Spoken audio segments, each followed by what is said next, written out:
Enigma na prank. Shea, ito na ang bawi. Rap yan ng durog sa underground at isa buhay lineup 2025. Sino ang dark horse para sa'yo? So tara. Ilang beses na nga natin nakitang in-interview ang founder ng FlipTop na si Enigma. Pero kung hindi ako nagkakamali, first time siyang pinrank. Sa interview nga niya sa pangalawang pagkakataon sa Linya Linya Podcast, dito ay tila hindi inaasahan ni Enigma ang mga susunod na pangyayari. Dahil tila pinrank siya ni Ali sa show nito. Dahil ang inabot pala sa kanyang donut ay may nakalagay na Kayram. Pabirong na bad trip dito si Enigma. Dahil alam naman natin ang kulitan nila ni Kayram. Lamig ng ulo konti, pare. Ay, sorry. Ay. Ba to? Anak na kakausap lang. Kala ko kaibigan tayo. Nag-walkout si Haring. Teka, ba't naman ganito? Ano ba yan? Kakausap lang namin. Ano nangyayari dito? Buti, ginagalang kita, Ali. Hindi, talagang tinawag ko na tong buong opisina mo. Yan o, Mark to. Yan pala ginagawa nyo, Chelos, ha? Mark to, pare. Ayan o. Naninira kayo ng araw ng tao, ha? Kala ko yun talaga yung purpose ng Pare mga sa... donut, pampasaya sa Kahit ibigay ko ata yan sa pulubi mamaya. Pati siya, mandiri. Pero ano nga ba? Ano? Pagka... Yoko na. Uwi na. Parang may ganito na palang prank dito sa linya-linya eh. Kala ko sa usapan natin dito eh. Marami rin nagre-request kasi na mag-guest dito si Kayram eh. Huwag na yun. Huwag na ba yun? Oo. Huwag na? Sa kulungan na lang. Ano na lang yun, interview yun. Lalo pagkatapos na ito, parang napaandar lalo yung hate ko eh. Diba? Parang ang ganda na ng balanse kanina. Kinukwento mo na yung magandang balanse ng love and hate eh. Parang lumabas na parang gumanon. Ginatungan mo yung ano ko eh. Tatakpak ko na. Yung galit ko eh. Butas-butas yung mukha nyo na parang mukha ni SpongeBob! SpongeBob! Sa kabilang balita naman, tila nawalan na nga ng pag-asa mga fans ni Shea.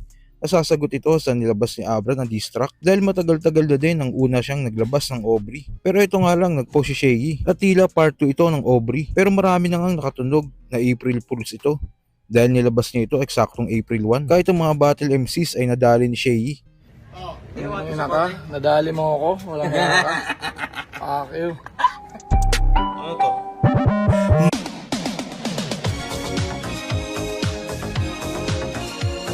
Tangina mo. Ayok. Tanginang yan.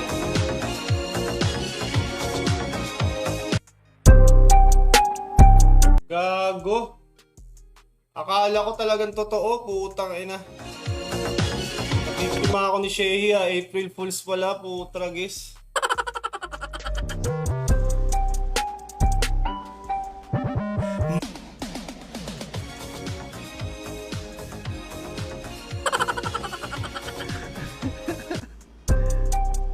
Putang ina. Gago, tinatarantado yata tayo nito ni Shea. Teka nga, April Fools.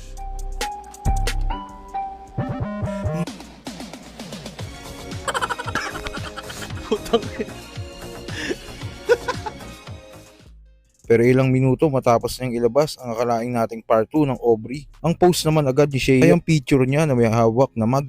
May nakalagay sa baso niya na wait for it. Kung totoo ito, baka niluluto na ni Shea ang disback niya kay Abra. Sa kabilang balita pa, lumapag nga si Rapyan sa Insane Rap Battle League. At dito nakalaban niya si Dodong Saipa. Pinatunayan nga ni Rapyan na kahit nasa flip-top na siya, ay hindi siya magpapabaya sa underground leagues. At alimaw na Rapyan pa din ang sumalang dito. Huling laban niya dito sa babae kay Smooth G. Tinawanan kasi minanyak niya yung pussy. Now you'll see. Sobrang wak, walang panama to. Uubra ka pa kaya ngayong di na Smooth G. Rough na tong kalaban mo. Anong... ko lang din pagtapos kong masmoke na parang dispo. Dahil di ako natutuwa sa payasong may nakakatawang stilo. Hoy, halimaw na sa bara. Vince, bibigyan mo lang din pala ako ng payaso sa tanay at yung G-Clown na lang sana. Pagtapos sa sunugan, napunta sa flip-top. Nandun din siya, baka bigla niya isingit. Kaso special pick ako, nag 1 minutes ka bro, kaya ka may limit. Pang isang minuto ka lang dong, ang minimum ko doon ay 5 minutes sa sinasabi ng mga tao. Kabatch ko daw sila. Di ako sang-ayon. Dalawa pa lang laban ito, yung battle scope ito, pangalawang taon, 2 ahon, kaya hindi kita kabatch. Sa mga kasabayan mo, ikaw yung mas magaan at alam mo na yung catch. Na nasa flip top ka nga, pero ikaw yung lighter, o di tayo match. Wolverine variant parang si Patch. Lyricismo inaangat ko, Brad, ikaw tanging aim of views. Kalaban mo'y Wolverine na immortal, bungal, you better save your tooth. Walang... At sa uling balita sa lineup nga ng Isa Buhay ngayong taon ay tila madaming bago.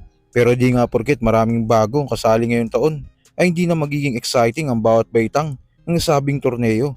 Dahil mas magiging pukpukan ito dahil pare-pareho silang may gustong patunayan. Pero isa nga sa nakikita akong magiging banta sa kanila ay ang Cebu represent na si Ban. Undefeated ito ngayon, 4-0 on standing niya at siya ang unang tumalo kay Turdy sa Motus. Kahit ang mga kapwa niya MCs ay nakikita ang galing ni Ban. Iba yung confident ni Ban pagdating sa ibabaw ng stage. Isa ito sa magiging advantage niya.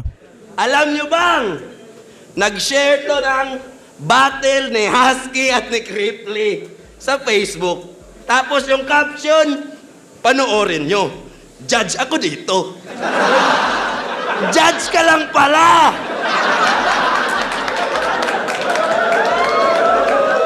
Ba't nagmo-moment ka, men? Anong gusto mo mangyari? Skip namin yung rounds nila, tapos judging mo lang panoorin lang. Hindi tayo si Kat Kenzer! Yan ay aking babala. Di nga nila pinapanood yung battles natin sa YouTube, yung judging pa kaya. Galing. Wala. Sa rebat pa lang ni Ban. Wala, nalusaw yung round 1 ni ano ron. All 3 rounds, putang ina, Ban yun. Magaling si Kenzer dito ha. Para sa akin magaling si Kenzer. Solid si Kenzer dito. Pero wala. Pukin na overpower siya ni ano rito ni Ban. Solid din, nag-enjoy ako Hindi tayo si Kat Kenzer! Papunta na sila doon. Papunta na sila kung puro magaganda yung battle nila, mga performance nila. Ilang battles lang yan. Sikat na sila. Feeling ko doon din papunta. Agree ba kayo na sisikat si Ban at si Kenzer? Galing ni Ban, putang ina. Galing ni Ban. Kala nyo comedy. Siguro bibigay ko pa rin siya kay Ban. Tangina, gustuhan ko lang yung mga ano yun, yung pagta-translate niya nung puking ina ka tapos sabay murang halaga. Ay parang kulang talaga. Mura lang pala. Parang ganun. Lupit. Kasi hindi mo kasi inaasahan kung saan lalanding yung setup ni Ban. Pwedeng nakakatawa. Pwedeng punchline na malakas. Ang lupit niya. So kayo ba mga kuy, sino ang dark horse para sa inyo ngayong Sa Buhay? At tingin nyo ba sasagot pa si Shaggy sa mga nilabas na diss track ni Abra? Kung ano man sa loobin mo, comment pa lang sa baba na mapag-usapan natin yan. So yun lang. God bless.